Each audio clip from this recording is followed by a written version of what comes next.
ഔട്ടായിട്ട് വന്നൊരു ക്വസ്റ്റ്യൻ ആണ്. അപ്പോൾ ഈ സെയിം ടൈപ്പ് ക്വസ്റ്റ്യൻ നമ്മൾ ഓൾറെഡി 2 ദിവസം മുന്നേ ചെയ്തിട്ടുള്ളതായിരുന്നു ഇതേ ചാനലിൽ ഷോർട്ട് വീഡിയോ ആയിട്ട്. ദയവായിട്ട് ആ ക്ലാസ്സുകളെല്ലാം കാണാൻ ശ്രമിക്കുക. അപ്പോൾ ഇതേ സെയിം ടൈപ്പ് ക്വസ്റ്റ്യൻ ആയിരുന്നു. അപ്പോൾ ഇവിടെ 7×10⁶3 x ആണ് വൈയുടെ വാല്യൂ തന്നിട്ടുണ്ട്. അതിൻ്റെ x⁻z=y4 എന്ന് തന്നിട്ടുണ്ടെങ്കിൽ നമുക്ക് ഡയറക്റ്റ് എഴുതാം. എക്സിൻ്റെ വാല്യൂ എന്താ തന്നിട്ടുള്ളത്? അവർ 17×0.63 തന്നിട്ടുള്ളത്. അതേ അപ്പോൾ ഈ ഒരു ഇക്വേഷനിലോട്ട് നമ്മൾ കൊണ്ടുപോകാം. അപ്പോൾ എക്സിന് പറഞ്ഞാൽ എന്ത് ചെയ്തു? 17×0.63 എന്ന് എഴുതി. എന്നിട്ട് z ആണ്. ഇപ്പോൾ z ഇതിൻ്റെ കാര്യമല്ല. a⁻m⁻n a⁻m×n ഇതെല്ലാം ആ വീഡിയോയിൽ ഓൾറെഡി ഒരു ഷോർട്ട് വീഡിയോ ഇതിൻ്റെ എനിക്കൊന്ന് ലാസ്റ്റ് രണ്ടാമത്തെ ഇതിൽ നിന്നും ബാക്കിലോട്ട് രണ്ടാമത്തെ ഷോർട്ട് വീഡിയോ ആണ്. സെയിം എല്ലാം എക്സ്പ്ലെയിൻ ചെയ്തിട്ടുണ്ട്. അപ്പോൾ ഇവിടെ ഞാൻ കൂടുതൽ എക്സ്പ്ലെയിൻ ഒന്നും ചെയ്യുന്നില്ല.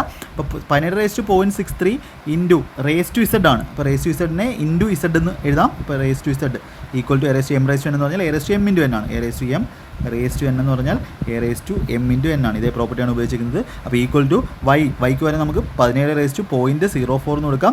ഇൻറ്റു ⁴ ആണ്. അപ്പോൾ ഇൻറ്റു 4 എന്ന് വരും. അപ്പോൾ നമുക്ക് ബേസ് സെയിം ആയതുകൊണ്ട് നമുക്ക് പറയാം 0.63 z = 0.4 × 4 ആണ്. അല്ലെങ്കിൽ രണ്ട് പോയിന്റ് ഇവിടെയും കളഞ്ഞു കഴിഞ്ഞാൽ നമുക്ക് പറയാം z = 63 z = 16 കിട്ടും. z = 16/63 16/63 എന്ന് പറയുമ്പോൾ ഒരു പോയിന്റ് ഇട്ടു 160 63 2 വട്ടം 0.2 വരുന്ന ഓപ്ഷൻ ചെയ്തുകൊണ്ട് ഓപ്ഷൻ സി മാത്രമേ ഉള്ളൂ. ഓപ്ഷൻ സി നമുക്ക് ആൻസർ കൊടുക്കാം. ഓൾറെഡി ഇത് ചെയ്തിട്ടുണ്ട്. ഇതിൻ്റെ ബാക്കിയുള്ള ക്ലാസ്സിലെല്ലാം നിങ്ങൾക്ക് ഈ ഒരു ഇവിടെ ക്ലിക്ക് ചെയ്ത് കഴിഞ്ഞാൽ നിങ്ങൾക്ക് ചാനലിൻ്റെ ഹോം പേജിലോട്ട് പോകും. അവിടെ പ്ലേലിസ്റ്റും വീഡിയോസും എല്ലാം കാണാവുന്നതാണ്. സബ്സ്ക്രൈബ് ചെയ്യുക. അതുപോലെ ഷോർട്ട് വീഡിയോസും ക്ലാസ്സുകളും എല്ലാം കാണാൻ ശ്രമിക്കുക. ഓക്കെ.